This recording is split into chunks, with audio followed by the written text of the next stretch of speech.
O Evangelho é a boa notícia a respeito de uma pessoa. O Evangelho não é sobre prosperidade material. O Evangelho não é sobre receber a bênção. O Evangelho não é sobre moralidade. O Evangelho não é sobre ética. O Evangelho é uma pessoa a respeito do seu Filho. Jesus é o centro do Evangelho. E, portanto, ele é o centro da pregação da igreja, de tudo aquilo que nós somos e fazemos, com respeito a seu Filho.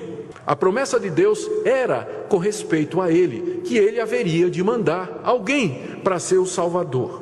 Desde o seu início, a igreja cristã vem proclamando aquilo que nós conhecemos como o Evangelho, que são as boas notícias da parte de Deus. Mas desde o início também, a igreja cristã tem tido que lutar para preservar essa mensagem pura, porque já no primeiro século começaram a aparecer distorções e apresentações falsas dessa mensagem.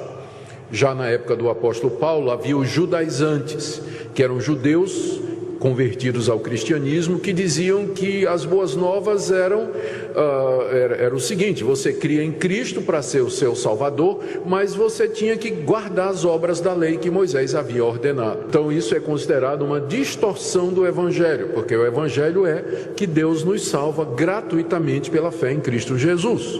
Na mesma época apareceram os libertinos, pessoas que diziam: essa é uma notícia boa demais, Deus nos salva pela fé em Cristo Jesus, logo, não importa de que maneira eu viva, não importa o que eu faça, eu serei salvo de qualquer maneira. Aproveitavam a graça de Deus como uma desculpa para viver em pecado. É outra distorção do Evangelho. No século II aparece uma outra versão do Evangelho chamada gnosticismo, que era uma tentativa de misturar a fé cristã com as categorias do pensamento helênico, da filosofia grega, das religiões de mistério.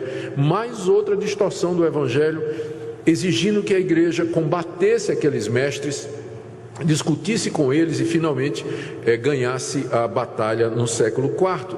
Mas aí veio a institucionalização da igreja. A igreja virou uma grande instituição, virou uma grande hierarquia encabeçada por um papa infalível. Durante a Idade Medieval, doutrinas estranhas entraram na igreja, como adoração a Maria, mediação de Maria, veneração dos santos, a doutrina do purgatório. Mais uma vez foi dito que a salvação é pelas obras, juntamente com a fé em Jesus Cristo. E depois que isso foi vencido pela Reforma Protestante, aí vem o liberalismo teológico, estudiosos na Alemanha, depois na Inglaterra, finalmente em toda a Europa, passando para os Estados Unidos, chegando no Brasil, dizendo que a Bíblia está cheia de erros, nós vivemos na idade da razão, que a ciência já mostrou que Deus não existe, nós não precisamos de Deus, a Bíblia na verdade é uma coleção de mitos. A boa notícia é simplesmente que Jesus era um profeta, era um ensinador de moralidade, de ética, e que os seus discípulos é que inventaram todas essas histórias a respeito dele, que ele morreu numa cruz e coisas dessa natureza.